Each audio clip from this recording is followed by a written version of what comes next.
Assalamualaikum dan salam sejahtera. So, lama tak buat video lagi pun saya kata saya cuti. Saya cuti bulan 12 dan saya sekarang pun berada di rumah saya di Kuantan. Lepas tu nampak ada tak nampak siling saya bocor tu kan? Siling saya bocor. Rupanya hujan baru ni dia bocor. Lepas tu dah panggil orang untuk settle masalah bocor tu. Rupanya pada saya punya perabung kalau construction dia panggil gutter dari lubang kat situ. So dah repair, sekarang ni saya tengah monitor. Lepas tu nanti kalau dah settle, ni tengah hujan saya nampak tak ada dah air turun.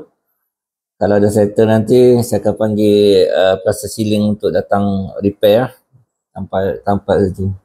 Itulah masalah kalau rumah tinggal. Rumah tinggal masalah tu. Bila hujan dekat Pantai Timur ni ada masalah. Kalau masalah gini kita sakit hati je. Nasib baik satu lampu terbakar tu. Saya dah order dah. Dah order dah sampai lampu tu. Kita tunggu monitor je. Okay. So, saya bukan cerita pasal rumah saya ni. Post ni saya cerita tentang saya nak ceritakan tentang liquidity pada tahun ni. Sekarang berapa bulan ni? Sekarang 26 bulan. Pada awal tahun ni, saya tak ingat bulan 3 ke bulan 4, saya ada menceritakan tentang liquidity. Okay, liquidity. Lepas tu saya selalu beritahu kalau kita nak trade, kita trade dengan pandangan big trader, bukan pada pandangan retail trader pada tahun 2025 lah. So, saya expect pada tahun 2026, saya akan fokus pada on liquidity. Okay, on liquidity punya trading. Okay, bermaksudnya saya selalu katakan supply and demand adalah tempat di mana big trader akan buka position dan ialah buka position, dia orang create supply and demand, supply atau demand dia orang create, dia orang yang letakkan order kat situ. Tapi anda perasan tak apabila anda letak position anda di contoh buy di demand ataupun sell di supply, akan sentuh stop loss anda dulu, baru dia pergi pada tempat di mana yang anda anggarkan price akan bergerak. Kenapa? Okay, kenapa? Okay, sebabnya terlalu ramai dah retail trader mengetahui tentang supply and demand supply and demand. Ramai dah trader tahu supply and demand. So, di mana demand ataupun supply yang clear, di situ dah banyak retail trader duduk. Lepas tu, adakah big trader tahu tak yang kita ramai-ramai ni dah tahu supply and demand duduk buka position kat situ? Mesti dia orang tahu. Mesti dia orang tahu sebab dia orang ni jenis dia orang punya trading ialah in business. Okay, dia orang punya business, kita trading untuk kita mengambil keuntungan. Okay, dia orang ni business dia orang business. Tapi samalah macam kalau dia nak buy, dia orang kena beli pada harga yang murah. Kalau nak sell, kena jual pada harga yang tinggi. Sama. Cuma isu dia tentang supply and demand yang ramai retail trader buka position kat situ. Okay. So, video ni saya kata nak cerita tentang liquidity. Okay, apa maksud liquidity? Liquidity ni ialah dia based on big trader. Kita boleh panggil dia sebagai fuel ataupun minyak untuk big trader akan menggerakkan market ke arah mana yang dia orang nak. Okay. So, liquidity ni apa sebenarnya? Liquidity ni ialah tempat di mana banyak retail trader buka position ataupun open order, sama ada di support resistance, sama ada di supply and demand. Itu adalah banyak open position daripada retail trader. Bila open position daripada retail trader, akan banyaklah stop loss yang big trader nampak. Big trader nampak stop loss anda tu sebenarnya adalah liquidity bagi dia orang. Contoh anda nak buy, big trader pun nak buy juga, tapi sebelum dia buy, dia kan kutip liquidity anda juga. Kutip stop loss anda supaya dia dapat buy pada harga yang rendah. Tapi harga naik juga. Tapi dia sempat lagi kutip stop loss anda. Anda perasan tak banyak position kita yang terkena dengan stop loss. Okay, so di antara liquidity yang ni ialah stop loss retail trader, pending order by stop by ataupun sell stop, yang mana dia dah set dah stop loss. Okay, stop loss yalah, stop loss untuk buy ataupun sell. Lepas tu satu lagi, entry yang wujud pada entry lewat ataupun kita kejar market ataupun lebih kita panggil sebagai FOMO, fear of missing out.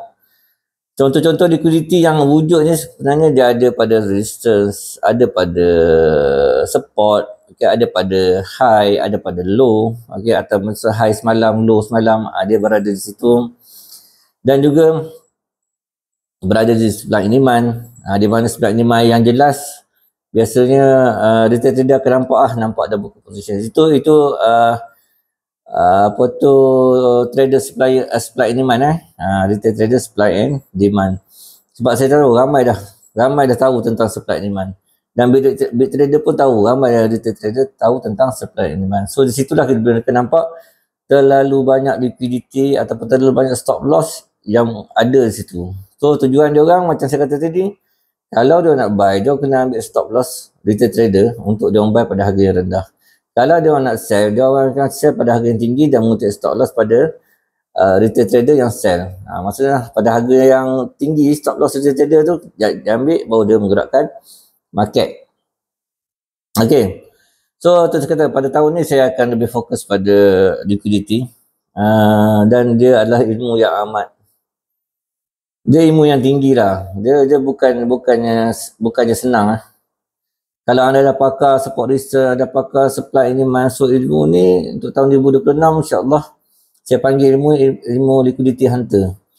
Liquidity hunter system, di mana kita akan saya akan ajak anda pandang seperti big trader. Dan perhatikan big trader kutip stop loss retail trader tanpa buka position. Kita just monitor sahaja. Kita just monitor, tengok big trader tu kutip stop loss, and then bila dia start buat pergerakan yang menunjukkan dia dah masuk market tu, satu pergerakan yang besar, biasanya dia akan buat fake out. Nampak fake out kat situ. Ataupun manipulation pun ada buat juga, manipulation sikit-sikit, tapi fake out tu mana satu benda yang jelas lah. Untuk menunjukkan bahawa retail trader dah nak start gerakkan market. Masa tu kita akan masuk position bersama dengan big trader. So stop loss kita memang kecil based on di mana liquidity yang tak dikutip, ataupun di mana stop loss yang tak ada pun, dalam zone-zone sama ada supply demand ataupun support distance. Di mana zone-zone yang tak ada tu dia tak kutip liquidity. Dia buat apa kutip liquidity? Dah tak ada minyak kat situ. Betul tak? So untuk 2026 saya akan fokus pada trade bersama dengan big trader, tapi dia bukan macam sebelum ni saya just monitor 4 jam sekali kan. Kalau saya menggunakan liquidity hunter system, saya akan monitor 4 jam sekali. Tapi itu pun based on alert yang saya set pada trading view, and then lepas alert tu keluar, candlestick tutup, itu akan makan masa saya untuk monitor, sebab saya takkan trade selagi big trader tak tunjuk kat mana dia kutip liquidity, kat mana dia gerakkan market. Saya takkan trade. Okay, saya akan trade di mana selepas big trader kutip liquidity dan stop kutip liquidity dan menggerakkan market, baru saya akan trade. Sebelum ni saya ada SOP lah, sebab sebenarnya benda ni, ilmu ni dah berapa kali saya revise, dan SOP saya dah ada. Okay, SOP saya dah ada, cuma ada setengah SOP tu saya tak dalam satu ke dua SOP saya tak follow lah. Sebabnya kalau saya kata pergerakan big trader ni, kalau ikut SOP saya, dia kena ada pertukaran arah trend. Pertukaran arah trend kalau ikut SOP saya lah. Tapi macam saya biasanya tengok bila big trader masuk, dia akan melakukan manipulation ataupun fake out. Okay, so itu saja saya cerita tentang sebenarnya saya balas buat video dah balik kampung, daripada insyaAllah esok saya pula pergi Terengganu. Tapi masalahnya sekarang ni tengah hujan, dan saya dengar Terengganu pun tengah hujan. Saya tahu macam mana, pukul berapa saya kat Terengganu. Lama juga saya kata Terengganu tu. Mungkin sampai hari Isnin kot. Hari Isnin. Saya tak tahu buat apa kat Terengganu. Aduh. Okay lah. So InsyaAllah bulan 1 saya akan buat meet up sama dengan subscriber dan juga follower. Okay. Kita jumpa-jumpa sembang je lah. Bukannya saya nak mengajar pun, kita sembang-sembang, kongsi-kongsi pengalaman, kongsi idea, just minum kopi, macam tu je lah bukanlah kata orang nak mengajar apa pun, sekadar sembang. Okay, so itu saja saya nak cerita tentang 2026. Saya akan trade menggunakan Liquidity Hunter System, dan saya dah test dalam banyak pair. Cuma gold ni dia amat detail sikit sebab dia bermain dengan daily yang lebih daripada S4 tu. Okay, so itu saja. Assalamualaikum dan salam sejahtera.